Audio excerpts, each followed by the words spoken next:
네, 버스 안에서 한 승객이 벨을 누르지 않고 내려달라고 했다가 버스 기사에게서 거친 욕설을 들었는데요. 지자체에게 민원을 제기했지만 이 처벌을 기대할 수 없자 결국 모욕죄로 검찰에 고소했습니다. 박현우 기자입니다. 인천 송도와 서울 강남으로 가는 광역버스 안. 버스 기사가 거칠게 욕설을 하기 시작합니다. 배를 뻘로 만들어놨냐고. 승객이 벨을 누르지 않고 내려달라고 했다는 이유에서입니다. 듣다 못한 다른 승객들이 말려보지만 아저씨 그만하세요. 쌍욕까지 하면 사고는 없어요 정말로. 그래도 거친 말은 계속됩니다. 휴일날 일하는 것도 짜증나 죽겠는데 벨 누르면 버스가 안 서냐고. 나 진짜 이 지하철이야 이게? 버스에 탄 승객들은 황당하고 기분이 상할 수밖에 없었습니다. 네, 쓰는데 왜 안 쓰느냐. 네네네. 그렇게 얘기했더니 이제 그때부터 이제 시작한 거죠. 그때부터 그냥 그 말밖에 안 했어요. 그분 옆에 외국 사람들도 타고 있는데 어쩌면 그렇게 소리를 지르고 그러겠지. 욕설을 들은 승객은 버스 회사 소재지인 인천시와 연수구에 민원을 제기했지만 처벌을 기대하긴 어려운 상황입니다. 버스 기사분들의 불친절에 대해서는 여객자동차법에 처벌할 수 있는 근거가 좀 많이 희박해요. 그게 좀 힘든 감이 없지 않아 있긴 합니다. 결국 이 승객은 버스 기사를 모욕죄로 처벌해달라며 검찰에 고소장을 냈습니다. 연합뉴스TV 박현우입니다. 운행 중인 버스의 기사를 폭행해 위험에 빠뜨리는 일, 정말 모든 사람의 안전을 위해서 일어나서는 안 될 일입니다만 사라지지가 않습니다. 처벌을 대폭 강화할 필요가 있지 않을까 싶습니다. CJB 황상호 기자입니다.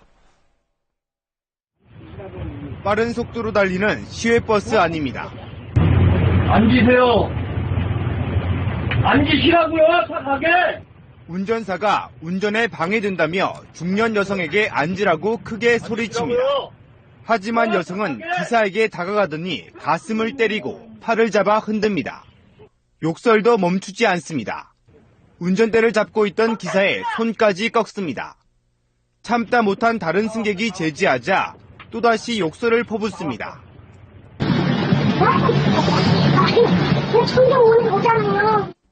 버스 안에서 난동을 부린 이 50대 여성은 술에 취한 상태였습니다. 당시 상황을 전혀 기억하지 못하고 있습니다. 갑자기 욕을 막 하면서 달려들어가지고 가슴을 한 두세 대 때리고 얼굴을 그냥 확 켜버리더라고요. 양쪽 손을 붙이고 있으니까 핸들도 맞고. 당시 버스에는 승객 13명이 타고 있었는데 2차 사고로 이어질 뻔했습니다. 지난 5월에는 경기도 고양시에서 60대 취객이 운전사를 폭행했습니다. 운전기사가 운전대를 놓치면서 버스가 표지판 기둥을 들이받아 승객 20명이 다쳤습니다. 한 해 발생하는 운전기사 폭행 사건은 전국에서 3천여 건에 이릅니다. CJB 뉴스 황상호입니다.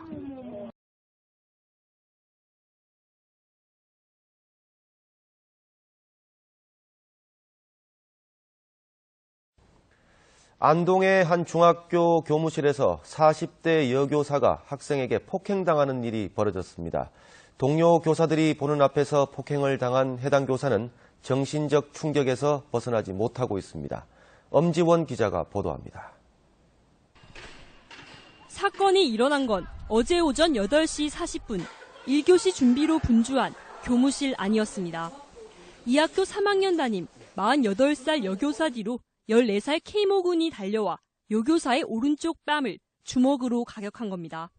들어와서 아마 얼굴을 이렇게 쳤더니 뒤에서 바로 이제 넘어졌죠. 치기 전에 교실에서 있다가 통제가 안 돼가지고 운동장에 나가지고 막 소리를 버레버레 지르고. K군은 폭행 직전 소지품 검사에서 흡연 사실이 발각되면서 담임인 여교사로부터 교실에서 훈계를 받은 상태. K군이 교실에서 욕설을 하며 거칠게 반항하자 훈육에 어려움을 느낀 담임 선생이 교무실로 내려와 교장과 의논하던 찰나 학생이 교무실까지 쫓아와 행패를 부린 겁니다. 학생은 키 180cm, 몸무게 90kg이 넘는 거구였습니다. 보다 못한 동료 교사들이 경찰에 신고하는 한편 해당 학교는 학생에게 교권 침해 명목으로 10일의 출석 정지 조치를 내렸습니다. 그러나 여교사는 충격으로 인해 학교에 나오지 못하고 있습니다. 병원 치료를 하셨고 교권 보호 힐링 연수 프로그램도 있고 치료 프로그램도 있고 충분하게 치료를 할 수 있도록. 최근 구미에서 고등학생이 수업을 방해하다 제지를 받자 30대 여교사를 주먹과 발로 수차례 폭행하는 등 교사 폭행과 폭언 등 교권 침해 사례는 해마다 5,000건 가까이 일어나고 있습니다. MBC 뉴스 엄지연입니다. 네, 다음 뉴스입니다. 고부 갈등을 겪어온 며느리가 시어머니를 폭행했습니다. 그런데 폭행 현장에는 며느리가 데려간 사설 경호업체 직원까지 있었던 것으로 드러났습니다. 주우진 기자입니다. 경남 창원의 한 고급 아파트 지하 주차장입니다. 34살 배모 여인과 배 씨가 고용한 경호업체 직원 2명이 차에서 내립니다. 엘리베이터를 탄 이들이 향한 곳은 다름 아닌 배 씨의 시댁이었습니다. 지난 4월 22일 아침 7시 반쯤 경호업체 직원들을 대동한 배 씨가 시어머니 54살 조모 씨를 폭행했습니다. 배 씨는 시어머니가 출입문을 열자마자 머리채를 잡고 넘어뜨린 뒤 마구 때렸습니다. 시아버지가 말려도 소용없었습니다. 시어머니에게 전치 3주 중상을 입힌 배 씨는 달아났습니다. 그냥 며느리하고 시어머니하고 형사가 경찰이란 형사. 어이없는 폭행 사건은 오랜 고부 갈등이 원인이었습니다.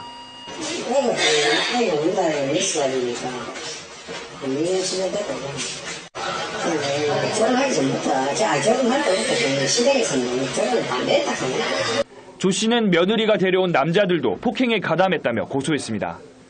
경호업체 직원들은 신변 보호를 요청한 배 씨가 오히려 먼저 폭행해 싸움을 말리기만 했다고 주장했습니다. 경찰은 배 씨를 존속 상해 혐의로 입건하는 한편 용역 직원들의 폭행 가담 여부도 조사하고 있습니다. KNN 주우진입니다. 라면 상무, 남양유업, 경주빵.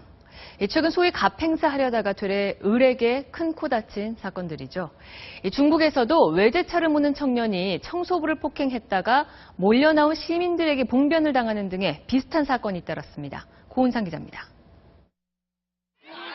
수백 명의 시민들이 도로 한가운데 세워진 고급 외제차를 둘러쌌습니다.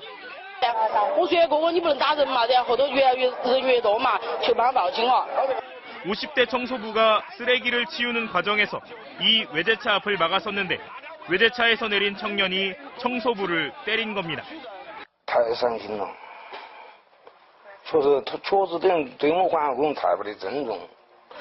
외제차와 청년은 경찰의 통제하에 3시간 만에 가까스로 현장을 빠져나왔습니다. 결국 이 청년은 청소부에게 우리 돈으로 450만 원을 물어줘야만 했습니다.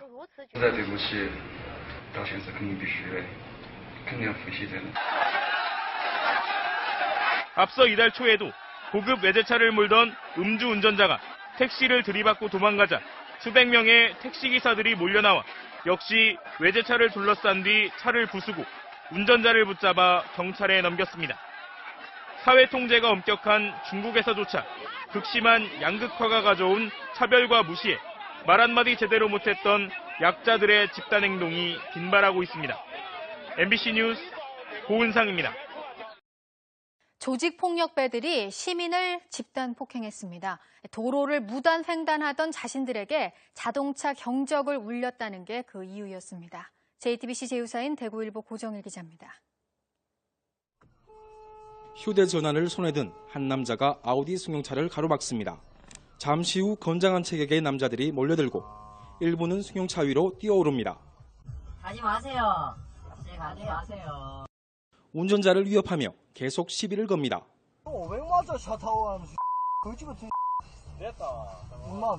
차를 다른 곳으로 옮기자 지붕 위로 다시 올라가 아예 쿵쿵 소리가 날 정도로 뜁니다. 이들은 울산과 거제 일대에서 활동하는 폭력조직 행동대원 29살 박모 씨 등 8명. 기분 나쁘게 경적을 울렸다는 게 폭행 이유였습니다. 자기 구역에 또 가지고 일반인들 자기한테 조그만 이라도 이해관계 없게 되면 집단으로 폭력과 온갖 욕들로 이런 행동을 보이고 합니다. 운전자 24살 정모 씨와 동승자가 달아나자 끝까지 쫓아가 집단 폭행했습니다. 정 씨는 코뼈가 부러지는 등 전치 8주의 부상을 입었습니다. 애들이 저 피했는데 갑자기 입간판 그거 들고 찍으려고 들고 뛰어오더라고요. 도망가고. 경찰은 박 씨 등 조직폭력배 3명에 대해 구속영장을 신청하고 나머지 5명을 불구속 입건했습니다. 대구일보 고종일입니다.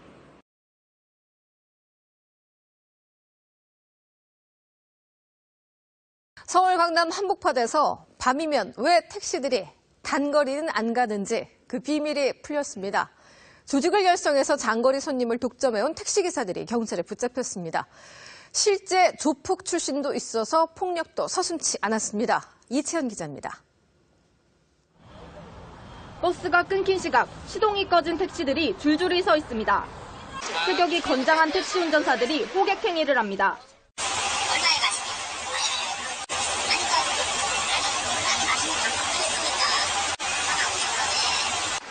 다른 택시가 도착하자 욕설을 하며 내쫓습니다. 빼주라고! 기본하냐? 전화 좀 하고. 차 빼고 해도 되잖아! 인천에서 일하시라고 인천에 서울에서 일하지 마시고 인천 차면. 이른바 조폭형 택시입니다.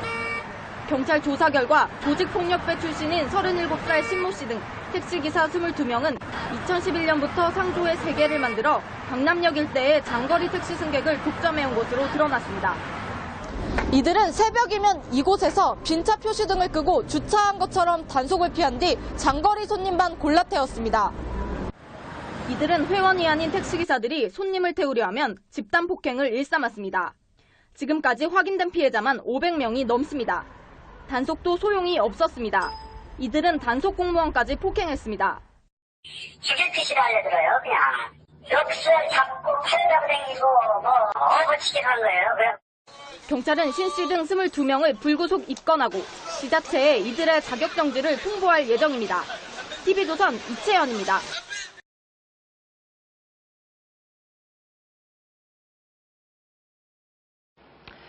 말썽 부려 파출소에 온 취객들 위기 모면하려 하는 단골 허풍이 조폭 행세라고 합니다. 한 남자가 심지어 내가 두목이니 대우를 제대로 해달라고 난동을 부렸는데요. 알고 보니 정말 경기 지역 최대 폭력 조직의 두목으로 드러나서 모두를 놀라게 했습니다. 정동훈 기자의 단독 보도입니다. 그제 새벽 경기도 성남의 한 파출소. 술자리에서 시비가 붙었다는 건장한 체격의 남성이 들어옵니다. 그런데 작성하던 진술서를 갑자기 집어던지더니 의자를 내동댕이 칩니다. 경찰관들이 달려들어 수갑을 채우자 이번에는 머리를 에어컨에 부딪히며 자해를 합니다. 자신이 폭력 조직의 두목인데 대접을 안 해주고 수갑을 채웠다는 게 그 이유였습니다. 자기가 조폭이었는데 저기 항상 술 먹고 도우면 그러잖아요. 내가 조폭이고 내가 누군다고 하지만 거짓말인 줄 알았는데. 여기에 파출소 안에서 담배를 못 피우게 하자 화장실에서 경찰관의 뺨까지 때린 것으로 조사됐습니다. 파출소 내에서 한두 번 그래가지고 담배 빨리 빼서 껐고 화장실 가가지고 또 담배 불을 붙여가지고 피니까 내가 또 제재를 하니까는. 1시간 동안 소란을 피운 이 남성은 44살 김모 씨. 파출소에서 김 씨를 인계받은 경찰이 신원을 확인해보니 그의 주장대로 조직원 100여 명을 거느린 전과 시범의 폭력 조직 두목이었습니다. 김 씨가 두목으로 있는 K파는 지난 1990년대부터 성남 지역 유흥가를 중심으로 경기 지역 최대 폭력 조직으로 성장해왔습니다.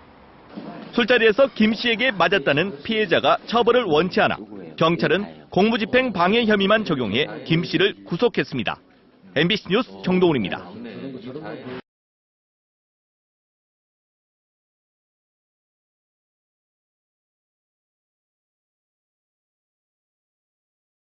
보통 영화에서는 조직폭력배들이 폼나는 양복에 검은색 승용차를 타고 다니는 모습이 많이 나오는데요.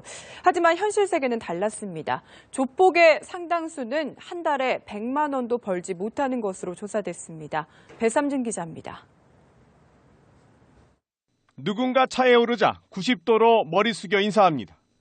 대구 일대에서 유흥업소 등을 관리하며 이권을 챙겨온 조직 폭력배들입니다. 야구방망이를 들고 시민들의 왕래가 잦은 유흥가 부근에 집결하여 싸움에 대비했고, 이처럼 유흥업소는 조폭들의 전통적인 활동 무대입니다.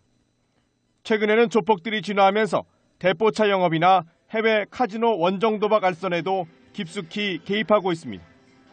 여기에 한 발짝 더 나아가 기업 인수합병이나 부동산, 건설업 등 합법을 가장한 사업에까지 발을 넓히면서 주먹보다는 머리를 쓰는 구조로 변하고 있습니다. 이렇다 보니 기업화된 조폭과 영세 조폭의 수익에도 양극화 현상이 뚜렷한 것으로 나타났습니다. 형사정책연구원 자료에 따르면 월 500만 원 이상 번다는 응답 비율은 20.8%, 반면 100만 원 이하인 경우는 37%에 달했습니다. 동네에서 주먹을 쓰는 조폭의 경우 선배에 심부름을 해주고 열정페이 수준의 용돈을 받고 있는 겁니다. 전문가들은 시민 생활에 위협이 될 가능성이 있는 조폭의 경우 취업 제한이나 사업을 막을 제도적 장치 마련이 필요하다고 입을 모읍니다. 연합뉴스TV 배삼진입니다.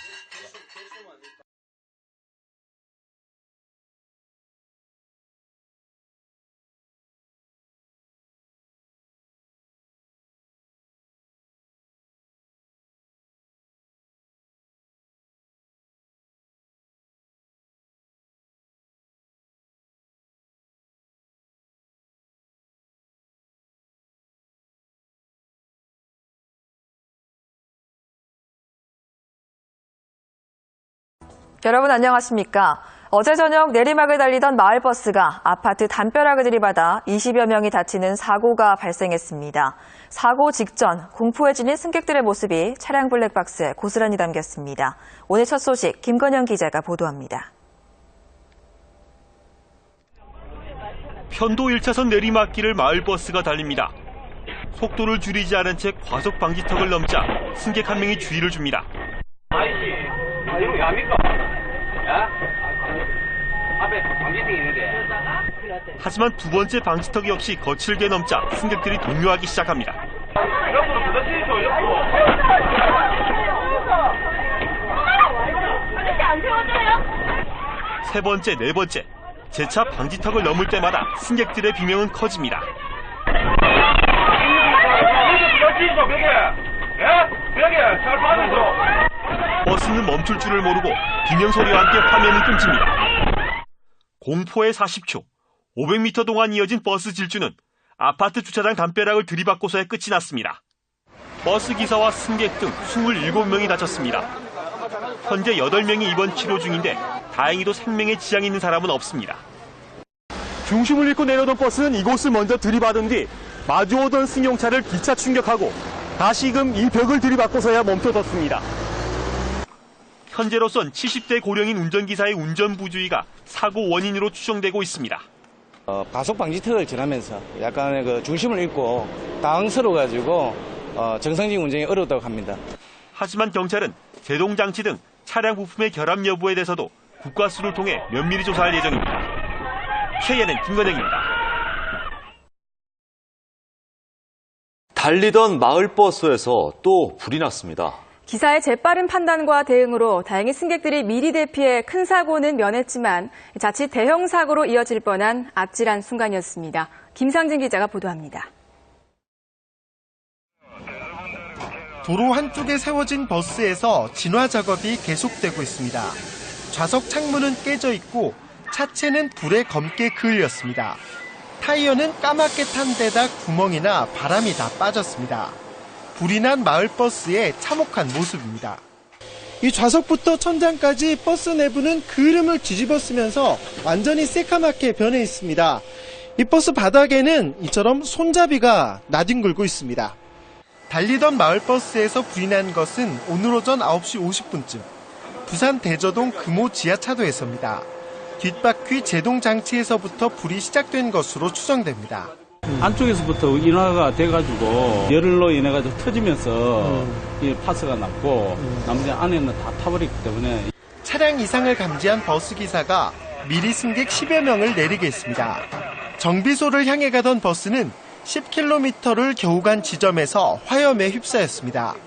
미리 승객들이 내리지 않았다면 인명피해도 날 법한 아찔한 순간이었습니다. 이제 이상이 있다 싶어서 이제 그 하단 얼굴에 손님 내려주고 이 차량 이상이 있어가지고 돌아가지고 이제 그 가는 정비하러 가는 도중에 이제 불이 난 겁니다. 지난달에도 경남 창원에서 국도를 달리던 시내버스에 불이 났습니다. 엔진 인터쿨러 고장으로 인한 화재였습니다. 많은 승객들이 타는 버스의 특성상 불이 나면 대형 참사로 이어질 수 있어 각별한 주의가 요구됩니다. KNN 김상진입니다.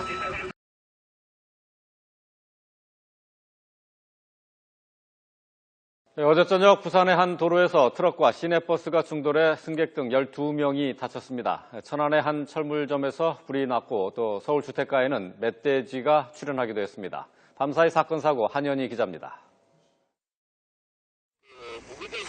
시내버스 앞부분이 흉측하게 찌그러졌습니다. 부산 송정동의 한 교차로에서 덤프트럭과 시내버스가 충돌한 건 어제 저녁 6시 40분쯤. 이 사고로 버스 운전기사 51살 강모 씨와 승객 등 12명이 다쳐 병원으로 옮겨졌습니다. 경찰은 두 차량 운전자가 신호 위반을 하다 사고가 난 것으로 보고 정확한 경위를 조사하고 있습니다. 오늘 새벽 1시 50분쯤에는 충남 천안시 성정 이동에 있는 한 철물점에서 불이 나 50분 만에 꺼졌습니다. 제가 자고 있는데 이제 밖에서 불이야라는 소리가 나서 이제 베란다에서 딱 봤는데 이제 불 기둥이 이렇게 막 쏟아나다가 폭발음이 계속 한 10여 차례 나면서 소방당국은 정확한 피해 규모와 화재 원인 등을 조사하고 있습니다. 이보다 앞선 오늘 새벽 0시 20분쯤에는 서울 성북동 주택가에 100kg짜리 멧돼지가 나타났습니다. 경찰이 실탄 6발을 쏴 멧돼지를 사살했고 주택 마당에 있던 화분이 일부 파손된 것 외에 다른 피해는 없는 것으로 조사했습니다. 어제 오후 4시 10분쯤에는 경기 구리시 교분동 한양대학교 병원 지하 2층 변전실에서 이산화탄소 가스가 누출돼 6명이 치료를 받았습니다. 지하층 계단을 못 들어가게 하고 주차장 쪽에서도 재합체까지 해가지고 진입을 이렇게 쪽으로 못 들어오게 하고 조치를 했었죠. 경찰과 소방당국은 변전실 안에 있는 소방시설이 고장나 사고가 난 것으로 보고 정확한 원인을 조사하고 있습니다. YTN 한현입니다. 오늘 오전에 경기도 성남시 탄천 위 다리에서 시내버스가 난간을 들이받고 하천변 공원으로 추락했습니다. 차고지를 막 나선 뒤여서 다행히 승객이 타고 있지는 않았습니다. 사건 사고 소식 노동규 기자입니다. 시내버스가 하천변 잔디밭에 찌그러진 채 떨어져 있습니다. 오늘 오전 9시 반쯤 경기 성남시 분당구 탄천위 다리를 지나다 5m 아래로 추락한 겁니다. 난간을 들이받은 버스는 그대로 교각 아래에 떨어졌습니다. 이 사고 장소는 휴일을 맞은 시민들이 여가를 즐기러 나오는 공원이라 하마터면 커다란 인명피해로 이어질 뻔했습니다. 차고지를 막 나선 버스라 다행히 타고 있던 승객은 없었지만 운전기사 56살 김모 씨가 온몸에 타박상을 입고 병원 치료를 받고 있습니다. 경찰은 김 씨의 운전 미숙으로 사고가 난 걸로 보고 있습니다. 해양경비안전서 단속대원들이 빠른 속도로 중국어선에 다가갑니다. 정상명령 실시! 이딴 정지명령에도 어선이 계속 달아나자 마침내 배를 장악합니다. 그때의 진행 성공! 중국어선엔 우리 해역에서 멋대로 잡은 펄펄한 꽃게가 가득합니다. 해경은 서해 북방 한계선을 침범해 꽃게를 불법 포획한 혐의로 중국어선 2척을 납포하고 선원 12명을 붙잡아 조사하고 있습니다. 열차 안에 흰 소화기 분말이 가득합니다. 오늘 오전 8시 45분쯤 40살 임모 씨가 분당선 열차 안에서 승객 수십 명을 향해 소화기를 뿌렸습니다.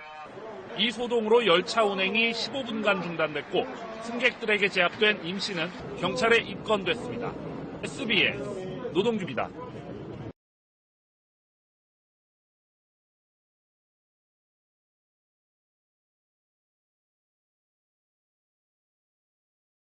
예, 일단 위험할 것 같으면 어른도 구경만 하는 게 요즘 세태인데 한 여고생이 용기 있게 시민의식을 발휘한 현장이 있어서 소개하겠습니다. 음주운전 차량에 치일 뻔한 버스 기사를 구했습니다. 송성준 기자입니다. 시내버스 앞으로 승용차가 차선을 무시하고 달립니다. 수상하게 여긴 버스기사. 신호대기 중에 내려 승용차 앞을 가로막습니다. 술 냄새가 굉장히 많이 나서 그래 도망가다 더 큰 사고가 난다 이래 생각이기 때문에 내가 이제 막아서갖고 제지를 한 거지요. 승용차가 버스기사를 밀어붙이면서 사고 날 뻔한 아찔한 순간 빨간 가방을 맨 여학생이 도로에 뛰어들어 버스기사를 돕습니다. 승용차는 설설 꽁무니를 빼더니 버스기사를 넘어뜨리고 속도를 올려 달아납니다. 여학생은 쓰러진 기사를 보살피며 차 번호를 외칩니다. 행인들의 식무로 승용차 운전자는 600m를 달아나다 경찰에 붙잡혔습니다. 혈중 알코올 농도 0.104%의 만취 상태였습니다. 이 차 운전자가 자꾸 앞으로 패달나가는 걸 가까이 붙어갖고 이제 계속 이제 그 차량을 막았어요. 막고 이제 그 도로 우측에 씌우는 걸 저희들 운전자를 내려보니까 술이 좀 채가 있고 몸도 약간 이제 비틀거리는 그런 상황이었어요. 용기 있는 행동을 보여준 주인공은 앳된 얼굴의 여고생이었습니다.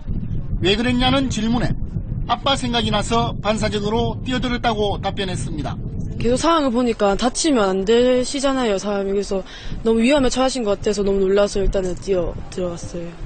가게에 보태려고 아르바이트를 마치고 귀가하던 중이었다는 사연이 더해지면서 네티즌들의 칭찬이 이어졌습니다. SBS 송승준입니다.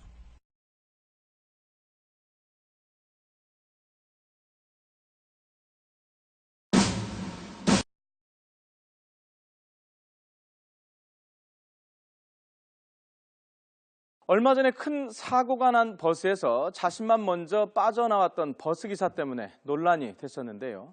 이번에는 반대 상황입니다. 어떤 상황인지 백종규 기자가 전하겠습니다. 자동차 전용 도로를 달리던 버스가 갑자기 비틀거리더니 속도를 줄입니다. 이어 조심스레 차선을 바꾸고 안전한 갓길에 정차합니다. 차를 세운 기사는 말을 못하고 손짓으로만 고통을 호소합니다. 기사님께서 이제 말씀도 못 하시고 오른손을 계속 이제 가슴 쪽에 이렇게 손을 대고 있는 것 같아요. 움직이시기는 했거든요. 의식은 있고. 승객들이 구급대원을 불러 급히 병원으로 옮겼지만 곧바로 의식을 잃은 운전기사는 생명이 위태로운 상태입니다. 급성 뇌출혈로 사경을 넘나들면서도 승객 40여 명을 구해낸 운전기사는 55살 한원기 씨. 한원기 기사는 쓰러진 와중에도 한 손은 핸들을 잡고 끝까지 승객들의 안전을 챙겼던 것으로 드러났습니다. 본인의 생명이 위태로운데도 정확한 판단으로 승객의 안전을 챙긴 한 씨가 승객들은 고맙기만 합니다. 그 기사님한테 너무 감사한 거예요. 그 와중에 갓길에 세워서 사실 그 승객들이 거의 다 꽉 차 있는 상태였는데 좀 잘못된 판단이었으면 사실 좀 큰 사고로 이어질 뻔한 사고여가지고. 평소 굳은 일을 도맡아 하던 한 씨에게 생긴 불행이 동료들은 믿기지 않습니다.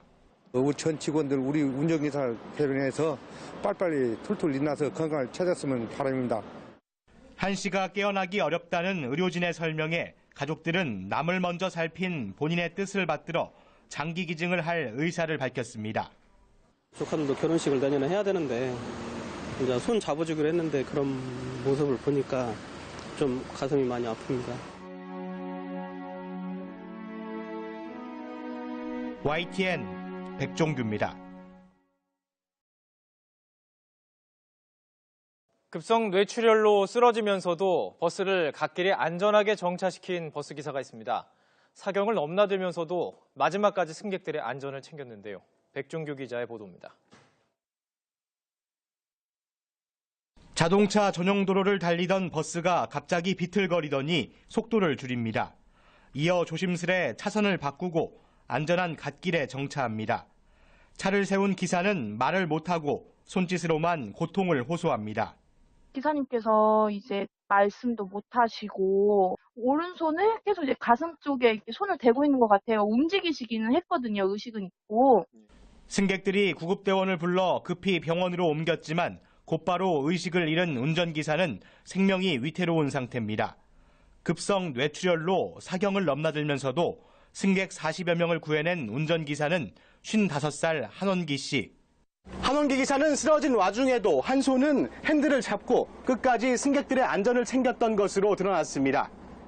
본인의 생명이 위태로운데도 정확한 판단으로 승객의 안전을 챙긴 한 씨가 승객들은 고맙기만 합니다. 그 기사님한테 너무 감사한 거예요. 그 와중에 갓길에 세워서 사실 그 승객들이 거의 다 꽉 차 있는 상태였는데 좀 잘못된 판단이었으면 사실 좀 큰 사고로 이어질 뻔한 사고여가지고. 평소 굳은 일을 도맡아 하던 한 씨에게 생긴 불행이 동료들은 믿기지 않습니다. 우리 전 직원들, 우리 운전기사 대변해서 빨리빨리 툴툴 일어나서 건강을 찾았으면 바랍니다. 한 씨가 깨어나기 어렵다는 의료진의 설명에 가족들은 남을 먼저 살핀 본인의 뜻을 받들어 장기 기증을 할 의사를 밝혔습니다. 조카들도 결혼식을 내년에 해야 되는데 이제 손 잡아주기로 했는데 그런 모습을 보니까 좀 가슴이 많이 아픕니다. YTN 백종규입니다. 미국의 뉴욕타임즈가 한 중국 운전기사의 행동에 빗대서 우리나라 세월호 승무원들과 대조되는 좋은 사례라고 보도했습니다. 어떤 얘기인지 안소영 기자가 전해드리겠습니다. 앙상한 뼈대만 남은 버스에서 다친 승객들이 응급차로 옮겨집니다. 중국 스촨에서 다리를 건너던 버스 한 대가 갑자기 폭발해 불길에 휩싸인 것입니다. 사고 직후 버스기사 샤오쿤밍 씨는 시동을 끄고 가스 밸브를 잠가 추가 폭발을 막았습니다.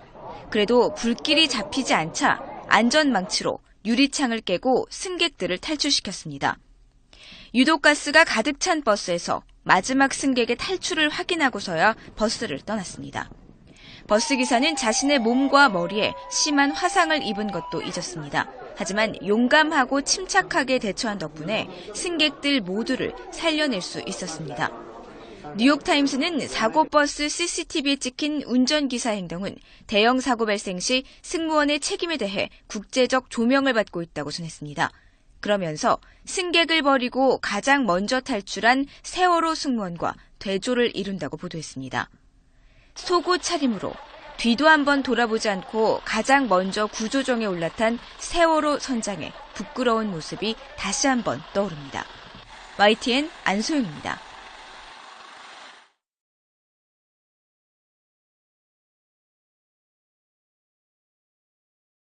네, 묵묵히 시각장애인의 눈이 되어주는 기특한 안내견들, 길 가다가 많이 보셨을 겁니다.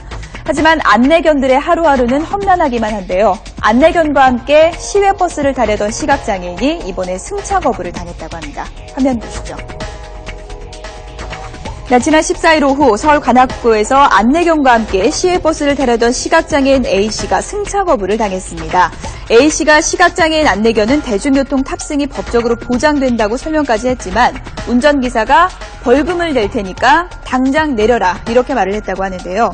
장애인복지법에는 보조견을 동반한 장애인이 대중교통수단을 이용할 때 정당한 사유 없이 거부해서는 안 된다고 돼 있지만 현실은 그렇지가 못합니다. 버스 승차 거부를 당한 장애인 A씨가 장애인 차별이라며 국가인권위원회에 진정을 제기했다고 하는데요. 묵묵히 장애인을 지켜주는 안내견, 그 안내견을 지켜주는 노력은 우리 사회의 책임이겠죠.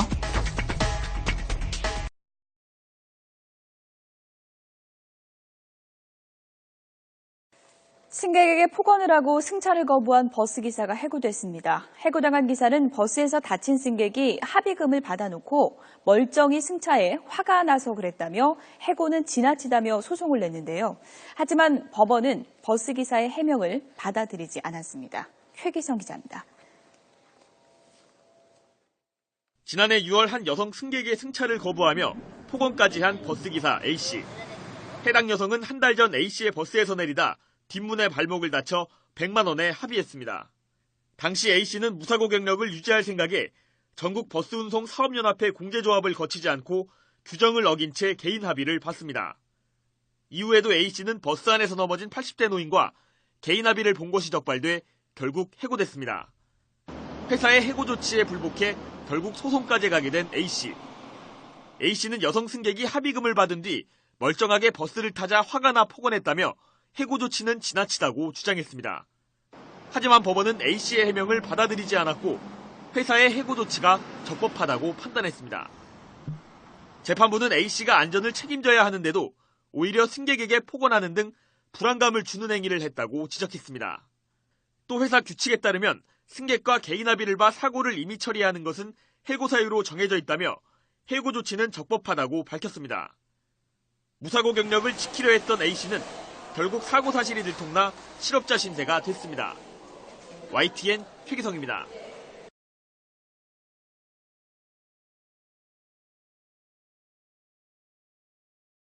버스 준공영제 이후 대구시가 해마다 수십억 원을 들여 기사들 식비도 지원하고 있습니다. 그런데 돈만 주고 관리 감독을 제대로 하지 않아서 아까운 세금이 낭비되고 있다는 지적입니다. 계속해서 윤영균 기자가 보도합니다. 지난주 촬영한 한 버스기사 식당의 메뉴. 김치와 채소 반찬 2~3개에 국이 전부입니다. 점심은 달랑 국수 한 그릇. 하루에 8시간 이상씩 일해야 하는 기사들은 식사의 질이 부실하다고 불만입니다. 현장에서 진짜 이상한 냄새가 내가 안 먹으면 되지 안 먹고 말았는데 미역국 한 그릇 소고기 한 장사 하나 했으면 한 도모타리 들었나 모르겠어요. 이런 밥값은 누가 얼마씩 내고 있을까? 대구 버스는 준공영제로 운영되고 있다 보니 대구시가 매달 3억 8천만 원, 1년에 45억 원이 넘는 돈을 지원하고 있습니다. 운행되는 버스 대수에 따라 한 끼에 2,300원에서 3,900원짜리 평균 3,000원 초반대의 식사인 겁니다. 기사 식당을 직접 찾아가 봤습니다. 공중 화장실 바로 옆 한 칸짜리 컨테이너 박스가 식당의 전부입니다. 무허가 건물이다 보니 위생관리도 제대로 될 리 없습니다. 대구시에 따르면 전체 시내버스 식당 21곳 가운데 집단 급식소로 신고를 한 곳은 3곳에 불과합니다. 40대 이래 되니까 거기 한꺼번에 다 식사하기는 곤란하잖아요. 50인 이하일 경우에는 뒷돈 신고를 안 해도 됩니다. 식품위생법을 보면. 제 비용이고. 식당 운영은 공개 입찰 대신 대부분 회사나 노조 관계자 친인척이 맡고 있습니다. 왜냐면 생각 2천, 3천씩 이렇게 집어들어와요. 일단 주인이 바뀌었을 때. 그런 식으로 그 돈을 부담하고 들어올 경우에 시간들이 개설이나 하면 답이 안 나오잖아요. 해마다 수십억 원의 세금이 들어가고 있지만 적절하게 쓰이는지 대구시의 관리 감독은 없고 버스기사들의 불만만 높아지고 있습니다. MBC 뉴스 윤영균입니다. 졸음 운전과 전쟁을 벌이는 버스 기사들. 이들의 하루 운행 시간은 얼마나 될까? 경기도의회 김지환 의원이 전한 자료에 따르면 서울은 평균 8시간, 경기도는 평균 17시간 30분으로 나타났습니다. 서울은 매일 2교대, 경기도는 격일제로 근무하는 점을 고려하더라도 경기도 버스 기사는 피로 누적에 시달릴 가능성이 훨씬 높습니다. 그나마 이틀에 한 번 쉬는 것도 잘 안 지켜지는 경우가 다반사. 부담도 또 해야 된다고 새벽까지 일하고 또 늦게까지 일하고 또 새벽에 나와야 된다고.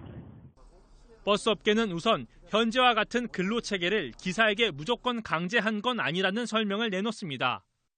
지금도 노사간에 합의가 돼서 운영을 하지 절대 사업자 임의로 뛰어올게 운영하고 있는데 실질적으로 기사들이 힘들고 하니까 그만하자는 건데. 이에 더해 버스 업계는 이 같은 상황이 업계의 재정난 탓이라며 지금과 같은 요금 체계에선 불가피한 현실이라고 말합니다. 기사가 늘어나면 그만큼 인건비가 불어나잖아요. 그러면 요금은 인상될 수밖에 없어요. 그거는 둘째 문제고 일단 기사 수급이 힘들어요. 하지만 이 같은 설명에 대해 반론도 나옵니다.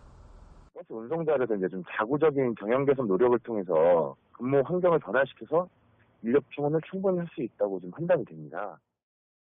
이에 경기도의회는 안전한 차량 운행이 가능한 최대 운행 시간을 자치단체가 정하고 이를 업계가 준수하도록 권고하는 내용의 조례안을 지난 7일 발의했습니다. 안전한 버스 운행이 가능한 기본 시간이라 최대 운행 시간을 산출해 내라는 거죠. 버스 기사분이 과도한 차량 운행 시간 초과에 대해서 거부할 수 있게 그런 조치를 할 수 있고, 그 밖에 이제 쉼터 제공이라든지 건강검진 같은 것들을 실시하는 조례 내용이 좀 담겨 있습니다. 이 같은 조례안 발의에 대해 경기도 버스 운송사업조합 측은 찬성 의사를 밝히면서도 세부 내용에 대한 추가 협의가 필요하다는 입장입니다. 한편 경기도는 업계의 요구를 반영해 다음 달 버스 요금을 인상하기로 해 업계의 기사 인력 운용에도 숨통이 트일지 관심이 모아지고 있습니다. TBS 이강훈입니다. 지난 주말 발생한 경부고속도로 7중 추돌 사고로 경찰 조사를 받고 있는 버스 기사는 전날 밤 5시간도 못 잤다고 말했습니다. 법으로는 8시간 휴식이 의무화돼 있지만 현실은 그렇지 못하다고 하는데요. 홍성희 기자가 버스 기사들의 하루를 동행 취재했습니다. 버스기사 경력 10년 차인 한명섭 씨. 오전 6시 45분 첫 차를 몰고 경기도 안산에서 서울역 강남역 노선을 한 차례 왕복하고 나니 오전 10시 30분. 한 씨는 곧바로 근처 식당으로 향합니다. 다음 배차 시간까지 남은 시간은 20분. 구내 식당에서 10분 만에 이른 점심을 해결합니다. 쉬려면 지금 먹고 나가야 돼. 온전히 쉴 수 있는 타임이 다음 장밖에 없거든요. 지난밤에도 11시 넘어 퇴근했다가 새벽에 출근하다 보니 이렇게 하지 않고는 몰려오는 졸음을 견딜 수 없다고 합니다. 머리 이제 치압도 하고요. 네. 살도 꼬집어 보고, 껌도 씻고, 물도 마시고, 이제 신호등 걸리면 이제 계속 그러는 거죠. 하루 일하면 하루 쉬던 때도 있었지만 어느 땐가부터 17시간씩 이틀 연속이라고 하루 쉬는 게 관행이 됐습니다. 경기도에 있는 다른 버스 회사를 찾았습니다. 이 회사의 사정은 더욱 열악했습니다. 근무일지를 보면 하루 16시간씩 3일 또는 4일 연속이라는 기사들이 수두룩합니다. 3일하고 하루 쉬고 4일하고 하루 쉬고 총 근로가 30일 중에 5일 쉰 거예요. 그럼 25일 근무하니까 16시간 곱하기 때리면 400시간이거든요. 이 회사에서 운행하는 버스는 54개 노선에 70대. 격일제로 운행하려면 기사가 148명이 필요하지만 현재 기사 숫자는 95명 뿐입니다. 버스 준공영제로 근무 여건이 좋은 서울과 인천 등으로 기사들이 빠져나가면서 경기도의 상당수 버스 회사는 1년 365일 구인난을 겪고 있습니다. 공고는 365일 나가 있어요. 교차로라든지 면허시장 그리고 인터넷 인코루트나 그런데 거기 다 내보내고 있거든요. 노선 운행 횟수를 줄이기도 쉽지 않아 법으로 정해진 8시간 휴식은 그림의 떡일 수밖에 없습니다. 근무일지만 보면 배차 간격에 많게는 30분에서 40분씩 쉬는 것처럼 보이지만 현실은 딴판입니다. 운행을 한번 종료 후에 와서 이렇게 주차를 하고 쉬어야 되는데 쉬는 시간 내에 밥 먹고 가스 주입하고 계속 밀리다 보면 쉬는 시간이 사실 없다. 부분 기사 휴게실은 틈을 내 쪽잠을 청하는 기사들로 늘 만원입니다. 한 4명은 땡이니까. 이러다 보니 며칠 전 경부고속도로 추돌 사고는 남의 일 같지 않습니다. 그냥 돈 두고 사는 거죠. 여기 다 경험합니다, 그런 거는. 아무 생각 없이 이렇게 막 갈 때 있잖아요. 그런 현상이죠. 경기 지역 버스기사들의 평균 시급은 7,200원 정도. 한 달에 270시간을 일해야 월 200만 원 정도 수입이 생깁니다. KBS 뉴스 홍성입니다.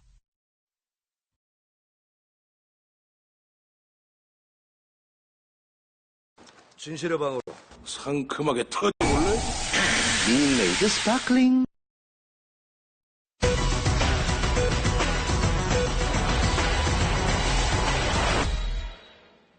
최근 화물차 등 대형 차량이 낸 사고 현장입니다. 특히 화물차의 졸음운전은 대형 사고로 이어져 더 위험한데 이런 졸음운전 사고가 끊이질 않는 근본적인 원인 어디에 있을까요? 하루 수백 대의 화물차가 드나드는 서울 가락 농수산물시장에 가봤더니 이렇게 비좁은 컨테이너나 차 안에서 새우잠을 자는 기사들이 적지 않았습니다. 생생리포트 김정우 기자입니다. 가락시장 첨가업체 가운데 최대 규모인 A업체에는 매일 100대가 넘는 화물차가 드나듭니다. 하지만 화물차 운전기사들이 쉴 곳은 마땅치 않습니다. 플라스틱 의자나 차량 안에서 휴식을 취하는 정도입니다. 화물차에 실린 물품이 팔릴 때까지 10시간 넘게 대기하기도 합니다. 필요가 덜 풀려가지고 여기서 잠을 취해도 차에서 여기 서서는 소음도 있고 차가 진동 때문에 잠이 제대로 못 자요. 현행법상 시장 내 운전기사 휴게시설은 필수 시설이지만 첨가업체가 마련한 휴게실은 구색 맞추기에 불과합니다.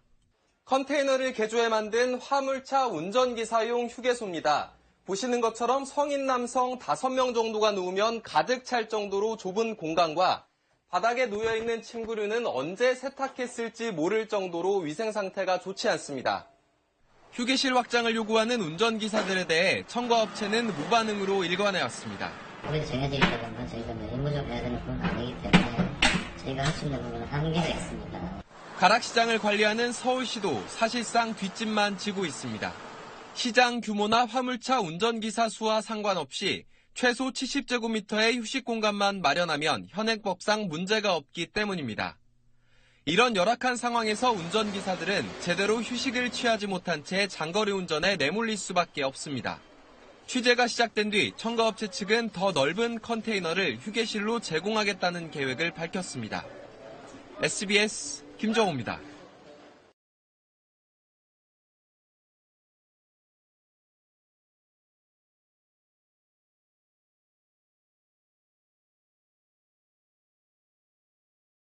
네, 고속도로 진입로에서 무리하게 차선을 바꾸는 버스 운전자들로 당황하신 적 있으신지요? 경찰이 특별 단속에 나서 운전자들을 불구속 입건했는데 버스 운전사들은 억울함을 토로하고 있습니다. 신세롬 기자입니다. 경부고속도로 하행선 잠원하에 있습니다. 서울을 떠나는 고속버스들이 차례차례 도로에 진입합니다. 꽉 막힌 도로 위 전용차로 진입을 위해 버스가 도로를 횡단하듯 지나갑니다. 이 같은 진로 변경은 면허 취소에 형사 입건되는 난폭운전에 해당합니다. 시민들도 대형 버스는 위협이 된다고 말합니다. 제가 초보 운전이라서 좀 무섭기도 하고 사고 날 것 같기도 하고 조마조마하죠. 고속도로 진입할 때는 긴장을 굉장히 많이 하고요. 갑자기 끼어들면 깜짝 놀라죠. 무리하게 끼어들기는 안 좋다고 생각해요. 위험하니까. 하지만 느린 속도의 차선 변경은 괜찮다는 의견도 있습니다. 차가 많이 막히니까 방법이 없잖아요, 거기는. 그렇다고 전용 차선 들어가려고 그러면은 지금 밀리니까 어쩔 수 없는 거지. 앞서 대형버스 난폭운전 집중 단속에 나선 경찰은 131명의 운전자를 불구속 입건했습니다. 버스기사들은 억울하다고 입을 모읍니다. 입구가 상당히 정체가 됩니다. 해결 방안도 제가 또 요구를 했어요. 특별일을 좀 해주든지 그 외에서 차선 변경했을 때는 단속을 하라는 거예요. 서서히 끼어드는데 어떻게 2단 기아로다가 시속 10km, 15km로 어떻게 난폭운전이라는 걸 갖다가 거기다 씌울 수가 있냐 이거. 40일간의 면허 정지 후 가면허 발급, 50만 원의 벌금과 형사 입건 등 처벌이 과하다는 지적도 나옵니다. 경찰은 승용차의 양보를 강요하는 관행적 행태가 문제라며 제2, 제3의 봉평터널 사고를 막기 위해 불가피하다는 입장입니다. 연합뉴스TV 신세롬입니다. 서울에서 출발한 귀성객이 부산까지 얼마나 걸려서 도착했을까요?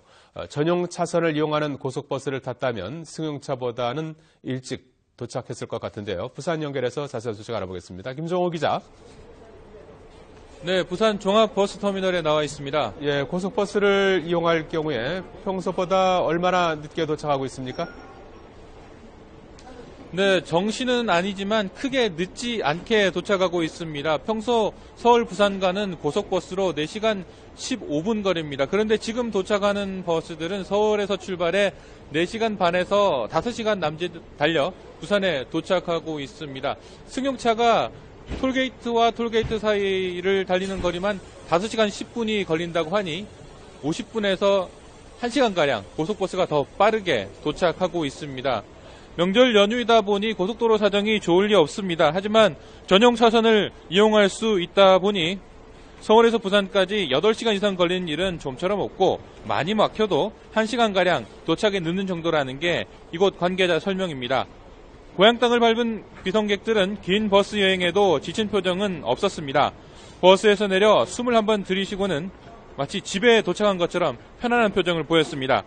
오늘 이곳 터미널 이용객 가운데 70%는 부산에 도착하는 사람들입니다. 특히 버스 가운데 35%가량이 서울 고속버스 터미널과 동서울 종합터미널에서 부산을 오갑니다. 명절 연휴 기간이 되면 이곳을 오가는 사람이 평소보다 2배가량 많습니다.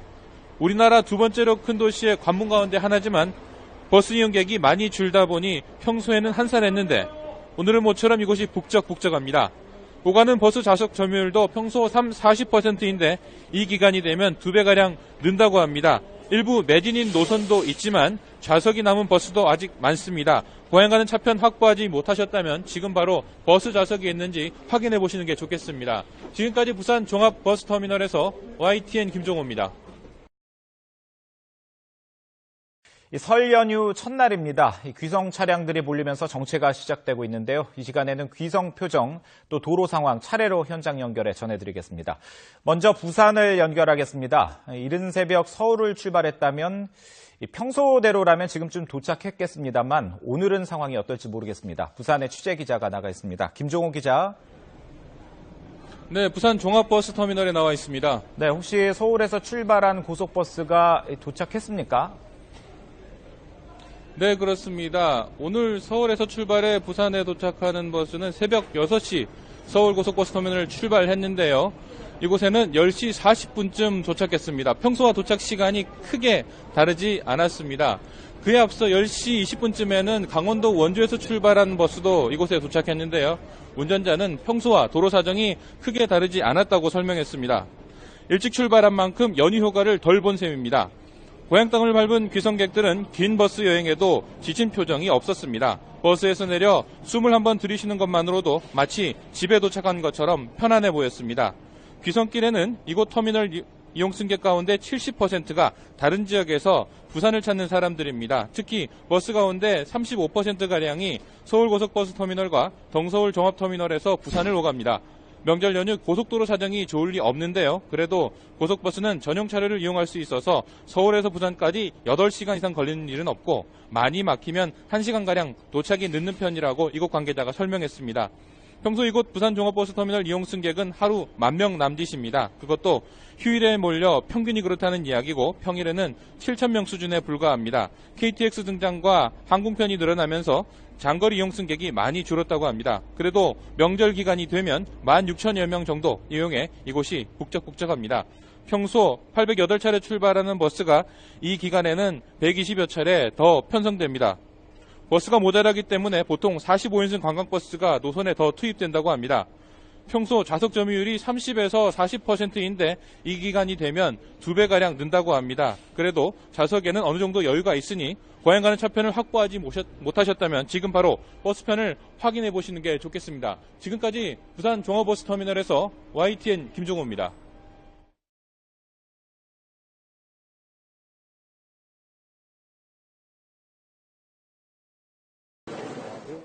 제가 서 있는 곳은 고속버스 안입니다. 비행기로 치면 1등석 칸과 아주 비슷한데요. 좌석마다 칸막이와 모니터가 설치되어 있고 앞뒤 좌석 사이의 공간도 아주 넉넉해서 침대처럼 편하게 누워서 갈 수도 있습니다. 이렇게 기존 우등버스보다 더 시설이 좋은 고급형 버스가 내년 상반기부터 시범으로 운영됩니다. 엄민재 기자의 보도입니다. 우등 고속버스가 도입된 건 지난 1992년입니다. 일반 고속버스는 45석인 반면 우등은 좌석수를 28석으로 줄였습니다. 넓고 편해가지고 확실히 기차보다는 버스가 편해요. 내년 상반기부터는 우등 고속버스보다 더 좋은 시설을 갖춘 고급형 고속버스가 도로를 달립니다. 좌석은 모두 21석으로 우등보다도 7개 더 적습니다. 좌석수가 줄어든 만큼 공간은 늘어납니다. 우등은 좌석 사이 공간이 30cm인데 고급형 고속버스는 50cm 정도로 넓어집니다. 여기에 좌석마다 모니터를 설치해 뒤에서 영화를 볼 수 있게 하고 휴대전화 충전을 위한 편의시설도 마련할 예정입니다. 좌석이 침대처럼 변해 누워 잘 수도 있습니다. 시설 수준이 일본의 고급형 고속버스와 거의 같습니다. 해외에 있는 여러 좌석형을 우리가 이번에 충분히 검토해서 우리 현실의 한국형에 맞는 그런 상품으로 출시를. 요금은 우등 고속버스보다 30% 정도 더 비쌉니다. 서울 부산 노선의 경우 일반 고속은 23,000원, 우등은 34,200원인데 고급형은 44,500원이 될 것으로 보입니다. 고급형 고속버스는 200km가 넘는 장거리 노선이나 심야 운행에 도입될 예정이며 우선 내년 상반기에 서울과 부산, 서울과 광주 노선에 시범 운영됩니다. SBS 엄민재입니다.